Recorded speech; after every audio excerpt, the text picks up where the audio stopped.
In today's video, I'm going to speak about 7 ways that you can address your running plateau. Point number 1 is setting realistic goals. In a recent video, I spoke about taking 5 minutes off your 5k time, where I used a case study of my own training. I myself have hit this plateau now, hence why I've made this video. And yes, in the first few weeks of training, you will see this great increase in performance, but then you'll reach this sticky patch. And my advice to you is, accept this. You've reached a point now where you're not taking minutes off your time, you're taking seconds off. The sooner you realize this, the sooner you can move on to those more intricate details on how to break this plateau. And then you can move on to point number 2, which is motivation. And yeah, when you hit that plateau, your motivation can drop, and you need to find ways to get this motivation back.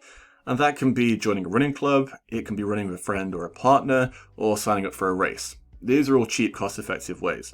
You could invest more money though by having a coach doing one-to-one sessions, you could have a sports psychologist, or even a nutritionist or an exercise physiologist.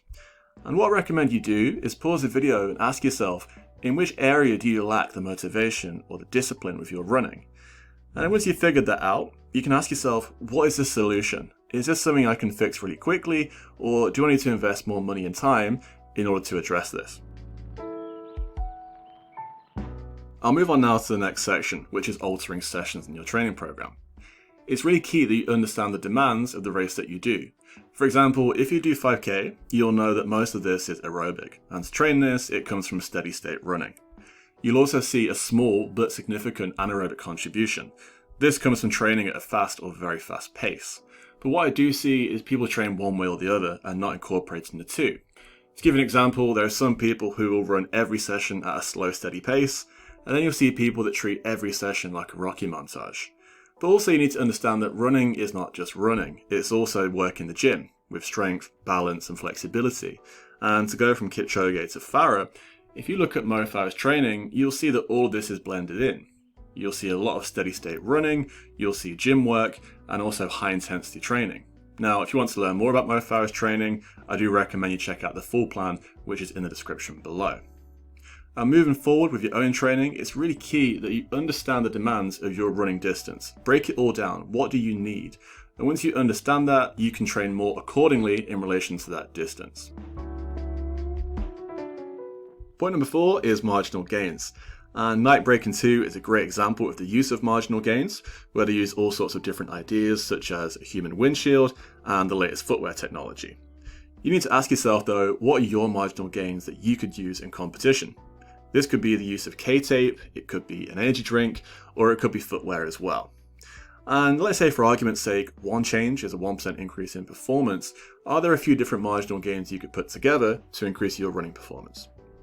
What you could do is think about some strategies before the race and what you could do during the race to add those marginal gains. Before the race, you could consider using something like a Red Bull half an hour before the race. You could strap your calves or your hamstrings, wherever it's applicable, with K-tape, or you could use the latest technology such as Nike Alphafly or Vaporfly shoes. During the race, you could think about the hydration stations, where they'll be, is there a carb gel or a drink you could pick up from there, or you could even use psychological rituals that you've practiced in training, such as self-talk or imagery.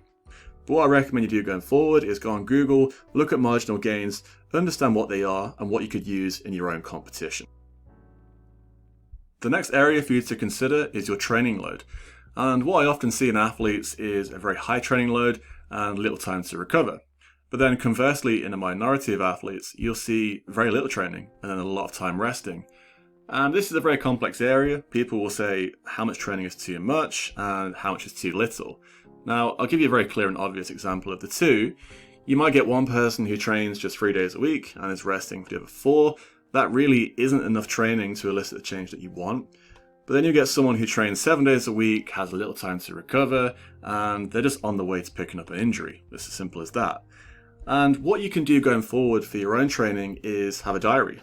Really, really simple. So log all the sessions that you do, write down all the key details such as the distance, the pace, and the time, and then give yourself a weekly load.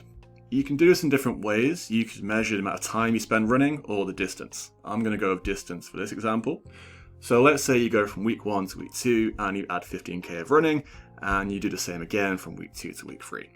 this is a huge spike in your load. You've gone up by 75% in just 2 weeks. That's way too high, and you're really increasing that risk of picking up an overuse injury. Let's look at now a different way, a safer way.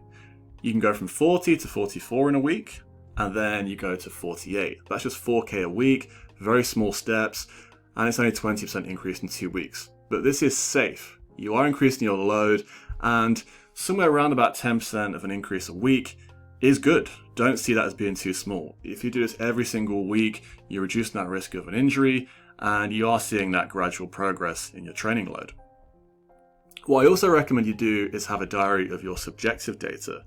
There are different areas you can measure. It's really up to you what is appealing to you, but some common examples could be fatigue, it could be the quality of your sleep, pain and soreness, and RPE, so rating of perceived exertion. How difficult was that session that you just did?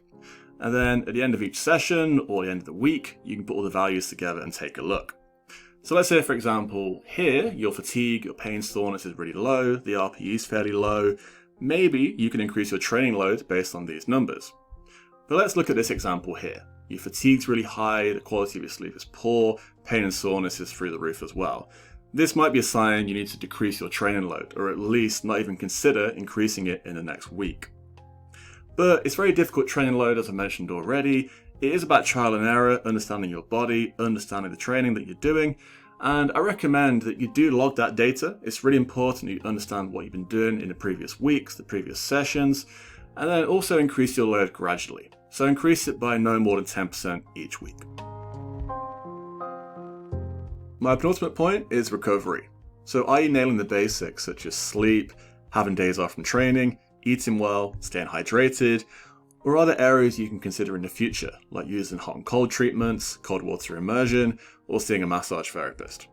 So what I recommend you do now is pause the video and ask, where am I going wrong with my recovery right now? And then what can I do to change in the future?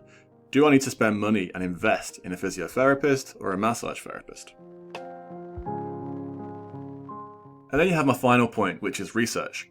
There are two ways of looking at this. There's reading research papers, and then you can actually read that information and trial it on yourself as a guinea pig.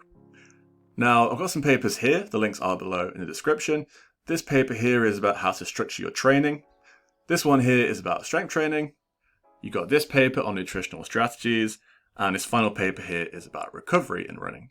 And as mentioned, I recommend you read these papers and then get some of those ideas and put it into your training and also your non-competitive runs like parkrun. So examples include reading a paper about carb gels and deciding to use carb gels in your own training. It could be reading a paper about the latest footwear technology, or you may read conflicting papers about different types of resistance training. And then for 4 weeks you try weights, and for another 4 weeks you try plyometrics, for example. But the reality is no coach or scientist or journal article has the definitive answer about how you should train.